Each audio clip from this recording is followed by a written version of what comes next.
Hello and welcome to this Fane online event. I'm Tia Kofi and I've never written a book, but you know who has? Juno Dawson. Hello. Yay, hi. Thank you for having me in your living room. This is definitely my living room. We are not in a box room somewhere in central London. No, this is my house. Your personal my full space. house. There's a tiny kitchen just under this chair that nobody can see. Oh, lovely. That's where we we'll keep go all the down there snacks. later for a treat. Yes. Thank you for having me. No, thank you for coming. I can think of nobody else I would rather talk nonsense with for a whole hour. Well, we have to talk about your book. Yes. And books, the universe, the world. Okay, we'll talk about the books, but we will also talk about nonsense. That's inevitable. Inevitable, yeah. It is. Should we start with books? Okay, that seems safest. Yeah, let's start with the book. Queen Bee, I famously love Anne Boleyn. Mm-hmm. That is an icon of my world, but you've sort of expanded on the mythos of Anne. Why did you sort of like go down this route of like that historical figure? So it was quite organic. It was never like there was never like a master plan to be like, right, and then between book 2 and book 3 there will be a Anne Boleyn themed prequel. So if you are not up to speed, so I've written 2/3 of a trilogy called the Her Majesty's Royal Coven trilogy, about witches secretly operating within the British government. So book 1 I wrote in like 2020, came out in 2022. Then last year there was a sequel called The Shadow Cabinet. And it was while I was writing that, there's one scene where the character of Kira Kelly, she goes to the House of Hecate, which is where the oracles live in Manchester. And there was this portrait of Anne Boleyn. So it had been established in book 1 that Anne Boleyn was a witch, and that had she not been executed, witches might not be living undercover. That, you know, the history of the United Kingdom might have gone very differently if witches had been allowed to live out in the open. And that was fun because I was like, hey, everybody said that Anne Boleyn was a witch, and it was one of the reasons she was executed. But it was kind of a very throwaway thing. I didn't have this notion of who Anne was as a character. I just sort of like typed it and carried on with the rest of the book. And then when Kira arrived at the House of Hecate in book 2, she walks in and there's this huge portrait of Anne Boleyn, and like everyone, I knew that one portrait that we've all seen where she's wearing the bee necklace. Yeah. And I was like, was that Hans Holbein? I don't know who painted that. Let's go. And so I did my on the hoof research kind of. And that's when I learned there are no portraits of Anne Boleyn. King Henry VIII had them all destroyed after she was beheaded. Nice man. Nice man, yeah, what a guy, what a stand-up guy. He basically had a clear out to make way for his third wife, Jane Seymour. And all the portraits we know and love of Anne Boleyn, they were all painted posthumously once Elizabeth, her daughter, became queen, because obviously her legacy was reevaluated. She was no longer the witch whore tramp. She was the queen mother. And so all of a sudden, a bunch of portraits were commissioned somewhat in the image of Elizabeth, because it wasn't like anybody had any photographs of the real Anne. So I became very excited by the notion that the witches of the era, Anne Boleyn's compatriots, would have saved one of the actual living portraits of her that was done while she was alive and sequestered it away in this secret witch convent. And that's kind of where it sort of came from. So it wasn't so much about Anne herself. It was like, who are the witches who protected this portrait? How did this portrait survive a mass burning of the sort of 1536? And so that was when, and I think every novel starts from like a little seedlet, kind of like, oh, that's quite fun. And all of a sudden, I sort of started to think, well, maybe there's a story there. Not so much of Anne herself, but of the witches who she lived with. And that's where Queen Bee and Lady Grace Fairfax began. Interesting. It's out now, by the way, just if anyone's wondering. In all good bookshops. Were you always like a history buff, or is this something that's come from you researching and looking into this? I dropped history when I was 14 years old. Gosh, what did you do instead? I did religious studies because I found geography even more boring. I mean, no offence to meanders and oxbow lakes, that's all I remember. Sediment, different types of sediment. Yeah, U-shaped, V-shaped valleys. Yeah, that's all erosion. That's all I remember from geography. But this is awful. I don't know if my history teacher from year 9 is still alive, but he was a bit dry. Okay. And I just remember loads of stuff about the Industrial Revolution and the role of canals. It's important though. It may well have been important, but it is not very sexy. And whereas actually there's something so soapy about the royal family. And I still think that's why we have a royal family. I mean, I'm sure there's lots of sort of royalists getting really cross with me now. But they work as a role play. They work as a soap opera. You know, that's why The Crown was one of the most watched TV shows ever. It's because their loves and the betrayal and sort of how, you know, dramatic, you know, even just camp. This period is very camp, like Six the Musical. You can make, if you can make a musical over a historical period, then it must be a bit camp. And I think while I'm not especially keen on history, there is something about the sort of the soapiness. And when I used to, so then after dropping history, I ended up being a teacher. And when you're a primary school teacher, you teach these quite kind of key periods of history. So my general history is pretty crap, but you could plop me down in a Victorian house and I'd be like, this is how they did their laundry. This was where the servants slept. So I can do Victorians, ancient Egypt, World War II, Tudor, the Six Wives of Henry VIII. And probably outside of that, my history would be very rubbish. Please do not ask me about the Bronze Age Britain. Please do not ask me about, well, anything. Just actually. The key eras that have featured in many episodes of Doctor Who. Those are the ones. The Key Stage 2 ones, basically. Yeah. If it's covered by Key Stage 2 history, I will absolutely know it. That's, like, honestly, your point about the royal family being a soap opera is really interesting because they are just high camp. So camp. I mean, look at their hair. Look at Kate Middleton's hair. That is full of secrets. That hair is full of secrets. I have a whole WhatsApp group about, you know, the whole "where is Kate" thing. I remember. I know it's really toxic, but I was infected. Like, I was obsessed with the notion that she had been replaced by an android. Because it was a real life episode of The Crown. We had our extra season. Cannot wait for season 20. Yeah. The Meghan Markle year. Yeah, Liz Hurley playing Kate Middleton. that would be yeah. Let's get that sorted. Can you see, like, a path? You know how, listen, it was always going to happen that I was going to reference Doctor Who in our conversation. Yeah. It's happening right now. You know the episode where there's the werewolf and then they sort of say, oh, that's the sort of haemophilia in the bloodline that's passed down. Is that an element of this story, perhaps, that, like, the witchcraft in Anne Boleyn has passed down through the royal family, and perhaps in present day there may be witchery afoot? Potentially. So weirdly, I was at, just last week for my anniversary, we went to the Isle of Wight. The Isle of Man and the Isle of Wight are different. They are. The Isle of Wight, and Osborne was Queen Victoria's basically holiday home. And so we went there, and there was a family tree on the wall, and it was really interesting to kind of see where it fit. And sort of, I admit that sort of like, I wasn't able to maybe previously join Victoria through to the modern day royals. And I was like, oh, I get it now. Right, I get it. And I think they are technically all related, but this period got really knotty. Yes. So I confess fully, I don't think I'd be able to do a full trace from Anne Boleyn down to where we are now with who's King Charles. So just to do a quick thing.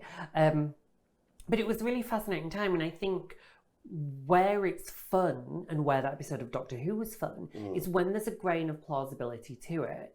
So let's be very clear, as far as we know, and a lot of historians have done a really convincing job in arguing why Anne Boleyn was definitely not a witch. But you'll see from the first inscription in the book, and the very highbrow quote I've got at the start of this book is Lady Gaga. Saying when Anderson Cooper said to her on 60 Minutes, you know, a lot of your fans think that you might have a penis. And Lady Gaga's amazing 2011 reply is, well, what if I did? Would that be such a bad thing? I don't care, and neither would my fans.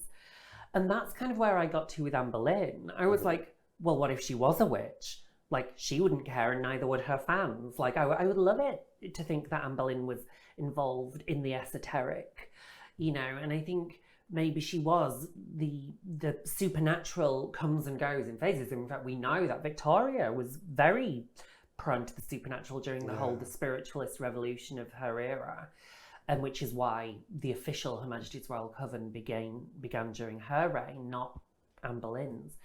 And so, no, Anne probably wasn't a witch, but what if she was? At the time, there was this real shift. We know there was the end of the Catholic Church because Henry had to excommunicate Catholicism in order to get divorced. And so around that shift, the shift from Catholicism to Protestantism, there was a lot of kind of argy-bargy. A lot of Catholic rites were suddenly considered witchcraft. The notion that you were eating the blood and body of Christ, taking the sacrament, you know, a lot of those things, a lot of previously very average day-to-day elements of Catholicism were suddenly considered forbidden or a bit kind of taboo.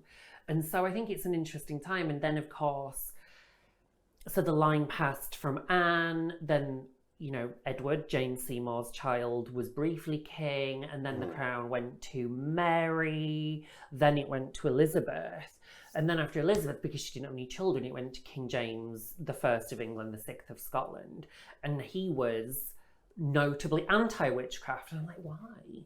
And so you can draw, within real history, there is a real line from Anne Boleyn through her daughter to, I believe, if I'm right, James was Elizabeth's cousin or nephew, possibly nephew. I have no idea. Yeah, so it is common, and this is not something that we teach at Key Stage 2. So, you know, I did have to do my research, but there is a common thread of witchiness. Anne, who was accused of witchcraft, among many other things, incest and all sorts, when she was executed. And then her, just, you know, 3 monarchs later, we had a king who was very preoccupied by witches. And for historical context as well, this was around the time that great hysteria around witchcraft was taking hold in Europe. Yes.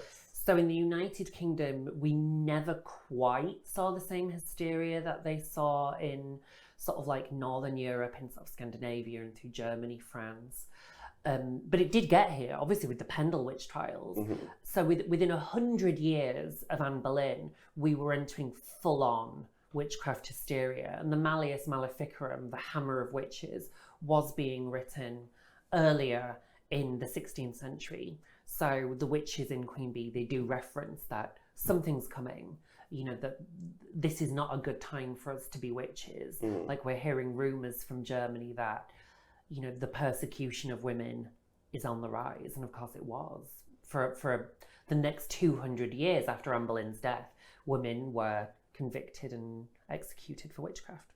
You started this by saying, I don't know about history. Like, I don't know what's going on. And then I was just like, yeah, this is so exciting. Because it really happened. And I think it's really tough when you were a year 6 teacher. You know, it's really difficult to say to 11-year-olds, the history of this country is gory, it's brutal, it is, you know, there's a lot to celebrate, but there's a lot more to not celebrate. And I think that's part of a cultural shift that we're seeing now, which is, I think we're taught as children in this country that it's all little flags rule Britannia, you know, we're the most ass-kicking country in the world ever, kind of like, and that, you know, the crown never did anything wrong. Whereas, I'm sorry, but the nation did. You know, we are a nation built on colonial rule, and it's horrific and gory and littered with corpses, you know, and sometimes maybe it's a mistake to pick out a very high profile corpse like Anne Boleyn, but sometimes a woman like her does break through, you know. Her and her cousin Catherine Howard. So that was something that I did not know as well. I was not aware back when in my sort of high school days that two of the wives of Henry VIII are blood relations, that you can literally, you go back one generation and they are connected by blood. So I kind of also figured that if Anne Boleyn is a witch, so is Catherine Howard. And of course, those were the two that were beheaded. But I think if through a person like Anne Boleyn, we can highlight how precarious even the most powerful of women in British history were, I think that enables us, you know, to tell the story about the other witches, the much poorer witches in the book. And, you know, if Anne Boleyn was in danger, so were all of them. And there's, you know, there's another prominent Boleyn in this book is Jane Boleyn, who was her sister-in-law. So Anne's brother's missus, who was also beheaded as well. So, you know, this was a difficult time to be a woman, and especially to be an ambitious woman. And I think I quite like that at the moment, even now in 2024, there feels to be a conflict in the UK about, well, how do we talk about our history? Because it's not all celebratory. And obviously we've seen that in Bristol with statues being pulled down and museums having to reevaluate, you know, we sit here, we're literally on the same street as the British Museum. As Leonie says in the Shadow Cabinet, there's not a lot of British things in the British Museum. These are stolen artefacts, you know, and that's the story of history in the UK. It's true. And it's quite a difficult thing to sort of like come to terms with, because there is that conflict between the celebratory and then the sort of bloody, stolen colonialist history. But I feel like that's one of the interesting things. I mean, you mentioned Leonie, and there's such a theme of like striving for like equality and diversity and inclusion within your books, and also, of course, incredibly sort of female focused and like female led. Is it that something that's like fundamental to your storytelling? Yeah, because by and large, I'm not that interested in the stories of men. Sometimes there is one, and it's not always what I think I'm going to be doing. So the story of Luke, who is in the main trilogy, his story kind of evolved really naturally, and I'm really obsessed with the rise of incels. I think it's something that really terrifies me. Same, yeah. And, you know, just last week, obviously, we saw, you know, the crossbow incident just outside of London, and it's kind of like, what is it about our culture that is making men hate women so much? You know, the fact we don't call it misogynist terrorism. You know, it's like you sort of see women being killed and police say this is not a terrorist incident. And I'm like, I don't know. I think the largest threat to women is men, and yet we don't call it a terror incident, kind of. And so sometimes I'm interested in telling the stories of men, but 9.5 times out of 10, I'm interested in talking about what it is to be a woman, and particularly a queer woman, because I think, you know, the way we've navigated patriarchy, or the way we've navigated life, is going to be a little bit different. And I think, you know, so in the book we have cis lesbians like Lady Grace Fairfax, we have a bi woman, Anne Boleyn, and we have trans characters like Theo in the main trilogy. And I'm really interested in how different women navigate the circumstances we've kind of inherited. And that's kind of what this trilogy sets out to explore. And I mean, that was the pitch when I pitched these books to HarperCollins way back in like 2019. It was like the first one is about women versus women, or conflict between women. The second book is about conflict between men and women. And the third book is about how can women succeed within the structure we've been given, kind of. Whereas Queen Bee, I think it sort of dials down into that last point even more finely, because so much is expected of Grace. You know, she was not a noble birth. Her parents worked, but she was married at 12 years old to a wealthy landowner who became a lord. And so she finds herself as Lady Grace Fairfax, but she certainly wasn't born a lady. And so it's really interesting to see how she's had to hide. So this is going to blow your mind, but I somewhat use being a witch as a metaphor for being queer. I am the first person to do that. Nobody else has ever thought to do that. I'm very, very clever. And so she's had to hide her witchness her whole life. Because of the fact she lives in, the 1530s, she can't tell people she's a witch. And she definitely can't tell people that she's having funny feelings towards Anne Boleyn. And so she's double bound. But I think there are still so many women who can't be fully open with who they are. Not just, in the UK, but all around the world. Imagine if, we were in Russia right now. Imagine we were in, I think there's still 70 places where it would be legal to be in a same-sex couple. So I still think there's a conversation to be had about living in the shadows and what that feels like. And sort of, I think now we'd refer to it as code switching, like the way you speak in a professional setting like this compared to how you would speak if you were just with your friends, kind of. And I think that's something that's always really interested me. And I've been babbling for so long, I can't even remember what the question was. Well, no, because it's an interesting point, because you said about sort of using the metaphor of being a witch and hiding your powers. And obviously you said, like, writing this as a queer woman. It's interesting that I, as a queer man, and actually true for gay men generally, particularly, have always historically identified with the powerful female character, Buffy, hiding her powers. This is very us to be talking about this kind of thing. Charmed.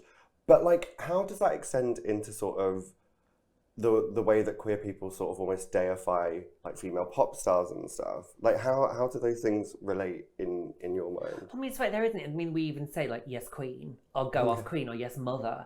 So there are these very sort of heavily, heavily gendered roles, which I think queer people have readopted, because I think, there's something about the feminine divine.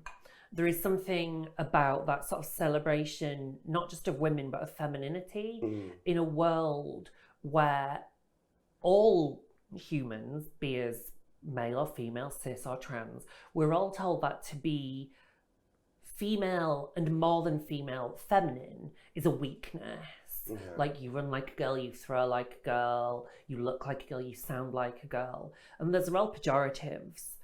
And then, so when we see someone embracing their femaleness, but also their femininity, it's such a fuck you. We're allowed to swear, we checked. It's such a fuck you to the patriarchal forces that have told us that to be masculine is stronger, better, greater.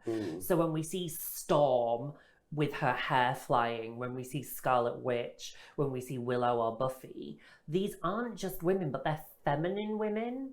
And there's something about that, and don't get me wrong, I adore characters like Furiosa or Ellen Ripley from Alien, but there's something about those characters being described as strong female characters, or Arya Stark, but that these are more female characters who dress, act and behave like men.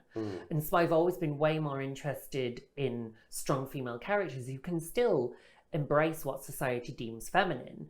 And, the ultimate, of course, in both the 92 film and the end of series 1 of Buffy is where she wears her prom gown with the Doc Martens and the leather jacket. And it's that merger of femininity and masculinity that I think queer people can really chime with, because, we've all been told you can't do that, you can't wear that, you can't behave like that. And so by shaking up those rules and grasping hold of them and saying, I can do whatever I want. I can wear makeup and be powerful. I can have long hair and be powerful. I can wear a dress and be powerful. And I think that's why we say, yes, mother, yes, queen. Because whether it's Gaga or Ariana or whether it's yourself, we can look at you taking something that's been deemed weak and turning it into a strength. I love that. And you mentioned Arya Stark. To this day, we'll come back to the book, but to this day, I'm still mad about how Daenerys met her downfall. Oh my god, that's our own. Join us back here to discuss. Tia and Juno talk about the representation of Daenerys Targaryen. Fuming. Because, right, so this is, right, I'll do this really quickly. Mm-hmm. But I think this is relevant to my readers. I think this is absolutely For fine. sure. For sure. So Daenerys in the books is different to how she is in the TV show, for one thing. Right. But I think, had somebody said to Emilia Clarke in season 1, by the way, we need you to know that ultimately you're the villain. I think she'd have chosen to play it very differently with that foresight. Yeah. And I think that wasn't there. And that's the big issue. And I will say this, I knew how book 3 is human rights, pre-order now. I knew, when I started these books, I knew how human rights finished.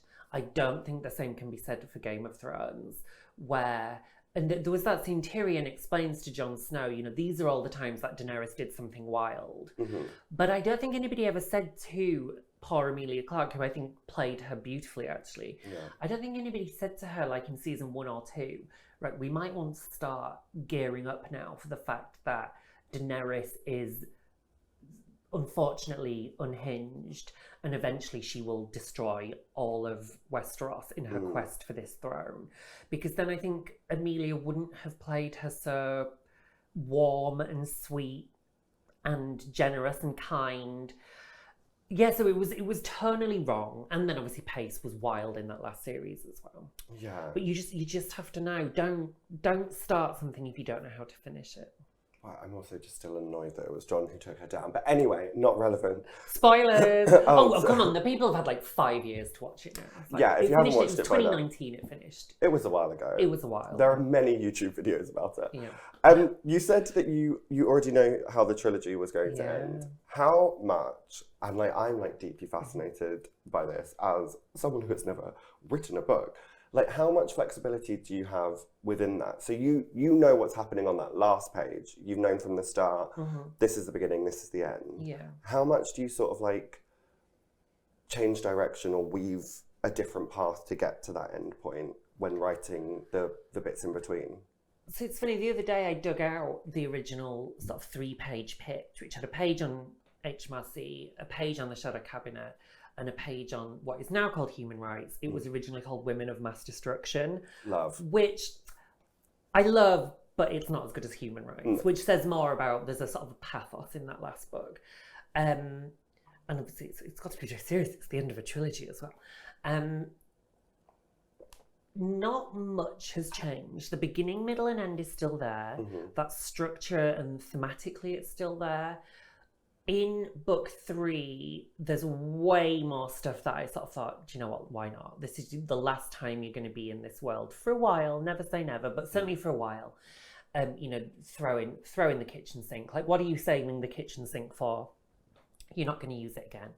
Throw it in. And sometimes those bits are the best. Sometimes those scenes where you take your foot off the accelerator a little bit, because certainly the plot was definitely nailed down, but sometimes it's just the lovely quiet moments where there's a scene in book 2 where Elle and Kira go for a cocktail and tapas. I really love that scene. And there's loads of little bits like that in all 3 of the books actually that were definitely not in the plan, but just spontaneous. And I think as a writer there's a lot of chat about, are you a plotter or a pantser? And I think you have to be both. You've got to be open to weird inspiration when it comes. So just this week, so I'm in the middle of the edits on Human Rights. I'm just finishing it off now, and I realized, right, this is all very good and it all makes sense, but it's all a bit kind of plot. Let's just do something a bit unnecessary, and we've added this a little extra chapter, and I won't say until, because it won't make sense now. Actually, I will. I'm going to do this now. There is a section in the 3rd book about Crank's panini, and when you'll know, you'll know. But that was certainly never in the plan. But yeah, so the very last chapter that I've created for this trilogy was the Crank's panini chapter. Tantalising. I feel like, that bit in The Devil Wears Prada where she's like, get me the unpublished manuscript. Yeah. I feel like that's what I want to do right now, where I'm like, where is it? Well, I've just come from lunch with my editor who's been on maternity leave, and she was like, I'm ready now. I need to read it. Just please send it. And I'm like, okay. So it's out there, it's done, it's finished. It exists somewhere. It exists as a Word document. So in fact, it's over there in the corner in my bag. So. Is it exported as a PDF? It is not. So I'm still editing. I've got like the last 4 chapters to edit. Okay. That's so exciting. I have a question because like one thing that I am very guilty of when I'm sort of like reading a book that really creates a world is that I can't switch my brain off to like imagining what happens afterwards, or like if there are characters that I particularly love. If there are characters that I particularly love, I will just thought experiment and like make my own stories about like once that last page is closed, where they go. You created this world, like you have these characters, the facts are inside your mind. Do you know, even after that last page of the 3rd book, do you know like where they go? Have you thought about what their lives are like afterwards? Yeah. And I will say, so much has been said about the cliffhangers in book 1 and book 2. I promise there isn't a cliffhanger at the end of book 3. It is resolved. Everything is left where I wanted it to be left. And I sort of do, every once in a while, I sort of think, oh, eventually this would happen, and eventually that would happen. But I certainly know where I leave them, and I certainly know where I wish them nothing but a lifetime of happiness, while understanding that that's not how life works, and actually there is sort of strife ahead. And sometimes, like, I did, very, very keen-eyed readers would have seen in my novel Wonderland, there is an old character from my book Margot and Me as an adult. And that was just irresistible because Margot and Me was set in the 90s. So I was like, well, she'd be a grown-up now. So yeah, so Felicity comes back as a therapist in Wonderland. And so that's just nice to think, well, where did Felicity end up? Because we left her, you know, in this very sort of quite sad moment. Her mum had died. It was all very sad. Where is she now? Well, she's a teen counsellor. So there we are. I love that. Just like a full universe in your own mind. The Juniverse, yeah, the Juniverse. Love. In terms of that, like a lot of books take on a new life in like different media and different forms, and I believe like some things. Can we talk about? I don't know what I can and can't. No, we can. reference. So I mean, we can. So we're in a funny place with Majesty's Royal Coven, in that the TV show is back with me. I've got the rights. We're in conversations with some people. TV, and I love writing for TV as well as writing for film. It's a difficult business. You know, we're coming off the back of a big writer's strike in America and a big Screen Actors Guild strike as well. So it was a very difficult time to try get a TV show that needs the budget of Her Majesty's Royal Coven away. It's still in the works though. So fingers crossed one day, but we want to do it right. Yeah. Like I want this to look as good as, you know, a Doctor Who or a WandaVision. You know, those are the shows it's got to compete with. And so there's no getting away from it. There is no way that we could do HMRC on the cheap, you know. So I think best to wait. But I'm confident the books have done so well and they're so beloved that I'm confident that maybe one day it will happen. I think it would be great. Not a stage musical in the works then? That might be quite challenging, I think, because I really want it to feel as epic as the books. Because I mean, the 3rd book is really, like I've said, it's kind of balls to the wall. So it needs to be big. That's incredibly exciting. It is, yeah. Because I mean, so there was one production company working on it, and we couldn't get it across the line, and that was sad. But that just means we can take it somewhere else. And the difference maybe now as well is that, so now that I've finished writing the books, I feel that I've got the headspace to work on the TV show or the films, which perhaps before I was still too busy writing book 2 and book 3. So this is a new opportunity to kind of do it again. But the books aren't going anywhere. Sometimes I think when I look at, you know, books like, you know, Noughts and Crosses, had been out for 20 years before it was a TV show. Yeah. So it'll get there, but there's certainly exciting things in the pipeline. I love Noughts and Crosses, by the way. Yeah. I have these moments because like we are often in the same places, we talk a lot, all of that kind of thing, and like to me you're just like a person that I talk to, and then sometimes I have moments like this, like your name is on this book, and I'm like, oh, I know you. Like I sort of like get flustered, and I'm like, like starstruck by like this situation. Do you ever have those moments of like stepping back and you look at the cover? I mean, it literally says the #1 Sunday Times bestseller. Like, that must be a pinch me moment. It is. I think it's funny. So, I mean, I don't want this to sound like what's that Piers Morgan show called, like, where Cheryl Cole was talking about having malaria. Oh, yeah. Life Stories with Piers Morgan. But so I came from like a single parent family. We never had any money when I was little whatsoever. And then because I was bright at school, you know, university became a possibility, but it was very much kind of like, you will not study the arts, you need to get a job. So that's why I did my teacher training kind of. And that was so bred into me that you need a job, you need to work because you have to pay the bills, you know, and I'm living down south in Brighton, it's expensive. And so I never ever in a million years thought someone like me wrote books. I thought it was for well posh people who'd been to Oxford or Cambridge or Nepo babies. I thought the way to get a book deal was to be kind of related to a different author. Yeah. And then you would kind of be asked to write a book. I didn't realise that normal people wrote books. And still, I think the best and the clearest memory of my career was 2010, when my agent called to say that my first book, Hollow Pike, there'd been an offer. And that in that moment, obviously, it stopped being a Word document and it became a book. Wow. And I stopped being somebody who wrote as a hobby and I became an author. And that was a Friday night. I'd been teaching. I was living in Hove at the time. And I remember I took the call on the balcony because I wanted to step outside. And that moment still feels really real. And I kind of tried to make a vow to myself that you should always remember this. And there's an amazing publicist who writes in children's books called Nina Douglas. And she said, well, my favourite authors are the ones whose success comes a bit later in their careers because they really appreciate success when it comes. You know, if you're an overnight first-time bestseller, you think that's normal. Yeah. You think this is something that happens to every author, and it really, really isn't. Like, hitting it big on your debut is as rare as rocking horse shit, kind of.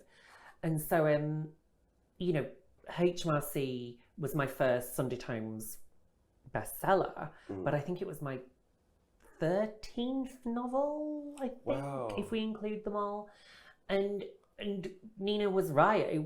I really, really appreciated it because there were times in my career where I was hanging on by the skin of my teeth, and I really mean that. You know, publishers can see what your books have sold and they kind of throw it back in your face and kind of say, well, we're not going to give you any money because your books don't make us money. And so your advances kind of get lower and lower and lower until it's impossible to work. You know, you go back to your day job.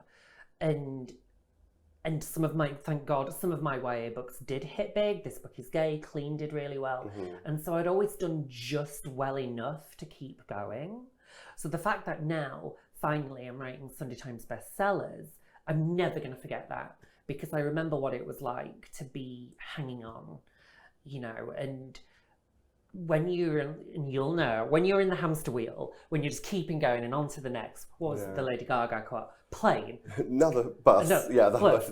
It can feel very like that, and you sort of, you're so focused on getting through the next 24 hours that you don't stop to smell the roses. Yeah. But when HMRC went to #1, that was a bit like the moment on the balcony. It was one of those where I was like, stop, you need to remember this forever because it might not happen again. Wow. Luckily it did. Shadow Cabinet was a Sunday Times bestseller as well. Please buy Queen Bee. Yeah. Please, thanks. Please buy Queen Bee. But you know, it's, you know, I need to really remember that because you can become, without going a bit too psychological, you can become slightly dissociated. Like, who is Juno Dawson? What is Juno Dawson? Wait, I am Juno Dawson. And because you're like this peasant who's picking up your dog's poo and loading the dishwasher and wondering what that weird smell is in your lounge, you can sometimes forget that there are, you know, there are people who are reading your books and loving them, and that it's like making a difference, and you'll be the same as well, you know, as Queen of the World, Tia Kofi. Well, Queen T, Queen B. I was genuinely like tearing up, like listening to that whole whole journey because it's like pretend to be Cheryl Cole having malaria. Then you'll cry. It did become Piers Morgan life stories. No, it's genuinely like such a wonderful reminder, like outside of the world of whatever anyone does in their lives, whatever job you have, whatever you're doing day to day, like just have that reminder to step back and appreciate the things that you've achieved and what you've done that can apply at any point in anyone's life. And I don't know about you, but and I think part of coming from sort of a working class family is I'm still so ambitious. There's still so many things I want to do, and sometimes part of that mentality is when something amazing happens, I think it's quite British as well. When something amazing happens, you're like, yes, but I haven't as yet done this. There's always something else, and you almost brush off the amazing achievement because you're too busy focusing on the goal you haven't yet achieved. Completely. So I'm sort of trying to sort of sit with my successes. And I know that's not a very British thing to say, but you know, the last, you know, the first HMRC came out in 2022. We're 3 years later, you know, and it's going really, really well, and I'm so pleased. And with these books, and I know it's doing well because of the way people talk to me now. Yeah. People would often come up to me and say, "Oh, I really like you or what you do. Thanks for everything you do." And that was a nice way of saying, well, I've never read any of your books, but I think it's really nice that there's a trans woman doing as well as you're doing. And I'm like, oh, that is lovely, thank you. And I always took that, you know, with the sort of spirit it was intended. Whereas now there's people come up to me and saying, oh my God, that ending, that cliffhanger, what happens next? You know, is Neve alive? Is Neve dead? You know, kind of. And so it's really lovely to be able to have that conversation with readers as well. It's really fun. That is lovely. And it is a measure of your like talent and success that like people are engaging in that way. And Queen Bee is actually available now, if we haven't mentioned. Gonna drop that in. It's a good starting place as well as Queen Bee. Like you can read Queen Bee if you've not started the other two yet. Because it's with it being a prequel, you can either read it as book 3 after Human Rights and after HMRC and Shadow Cabinet, or it's a good place to start. Little, I love how skinny it is. She's a skinny legend because both Shadow Cabinet and Her Majesty's Royal Coven are like epic. So there was something very refreshing about doing the novella length. I do like this. I feel like I got my sister the first two for her birthday. Shout out to my sis. Hope you've already read them because you're getting this one shortly. This one feels easier to wrap, so that's nice. It really is. I don't know what it'd be like. Maybe getting in hardback because in paperback it might be quite floppy. But no, and as well. I'm gonna just because I don't want to do any events without mentioning Emma Viecelli. Okay. So Emma Viecelli did the maps in book 1 and book 2 if you've got the UK edition, sorry, not the American edition. But this one is beautifully illustrated throughout. Oh, gorgeous. Yeah, so there are 6 original Emma Viecelli illustrations, and if you don't follow Emma, there's Anne and Grace.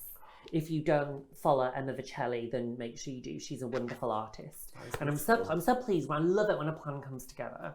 And that was Natasha Bardin, my editor at Harper Voyage. She was like, why don't we do it illustrated? And I was like, ooh. That's lovely. It's a bit different. It's a little bit different. You don't get that every day.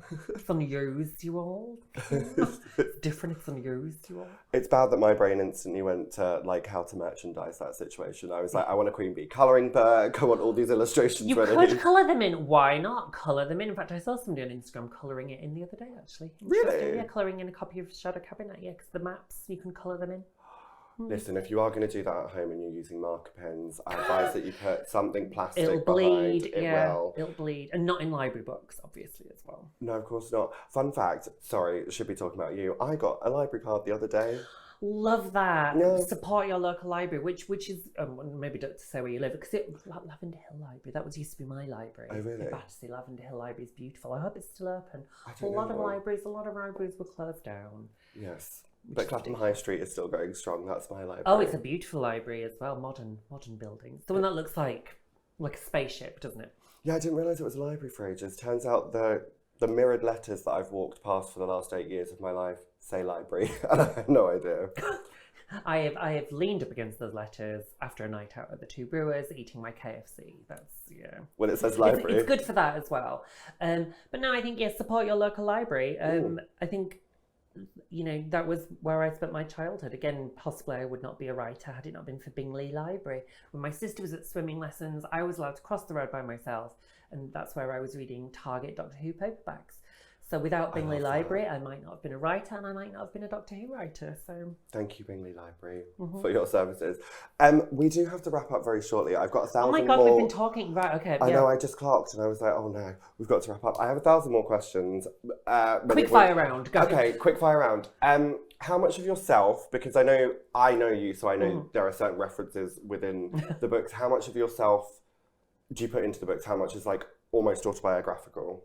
Every character is you, because I've only ever been me. So I just sort of try to think, how would I respond to this situation? Sometimes that's easier than others. Some characters are very close to me.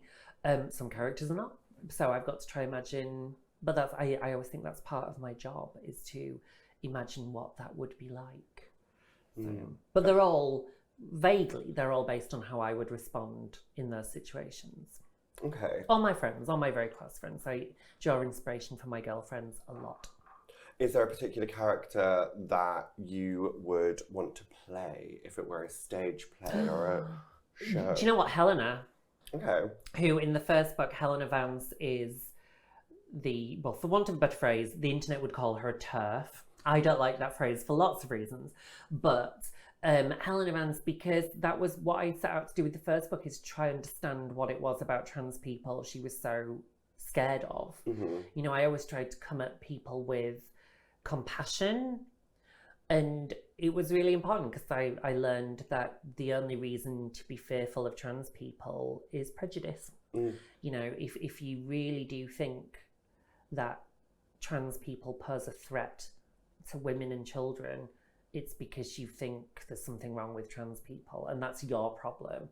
And that was very freeing for me, because I was like, oh my God, there is nothing I could have done differently. There is nothing I can say. There is nothing I can do. There is nothing I can modify about myself to make myself more palatable to women like Helena. It's on her. It's her problem, not the other way around. Absolutely. Queen Bee is our sort of like glimpse into the past. Are there other historical moments that you're thinking, oh, I've written the third in the trilogy, but now I've got this option here to sort of like pluck moments of the past and continue the world? Yes. And I don't know, this is really difficult because I don't want to give people any indication that this might happen, because right now, like any author, I'm just very excited about whatever's next. It's like, it's very hard to be monogamous as an author. You're basically dating the current one, but your head is all very, very much eyeing up the next one, to be honest. So I know what I'm going to be writing next. I think it's going to be a standalone, so not set in the world of Her Majesty's Royal Coven. But the one question mark, the one thing that has been alluded to in the H. Marcy novels is, of course, the first formal Coven, which was 1869. Victoria is on the throne, obviously a very different period of history to the Tudor England. Yes. But obviously we're going back to sort of smoggy, fog-lit London, Jack the Ripper, that very much that era of London, and that's another one of those kind of intriguing Hammer horror moments that is, to me as a horror fan, doing Victorian London is really alluring. Oh, I love that. But no promises, but the first Coven, of course, is a potential. Every time I see a sign that says Whitechapel, suddenly I start talking like this, and I feel like I'm back in the day, Governor. I love looking for business. Very energy. We have come to the end. Final question in our quick fire round. Where can we purchase our copies of Queen Bee? See what I did there? That was I love that. For you. You can buy Queen Bee in all good bookshops. You can find it in your local library. If they haven't got it in the library, you can ask for it and they'll get you one. But yeah, the most important thing to me is that people just spread the word and talk about it and tell their friends, because what makes a book succeed is word of mouth. And if you haven't got any friends to talk about it with, talk to me. Send me a message on Instagram and I'll talk about them with you. Or with Tia Kofi. Yes, please do. Juno, thank you so much for having me today. Thank you very much. And thank you for talking to us about your wonderful book. Thank you. Goodbye, everyone. Thank you for watching at home. Buy the book, like, comment, subscribe. Follow Fane online for details of more Fane online events. That part. Oh my god, you can probably buy the book now. You Yeah. can probably buy the book through Fane. Can you buy the book through Fane? Can. You can buy the book right now through Fane. Do that. Yeah. Flawless. Yes. Flawless finish. Thank you.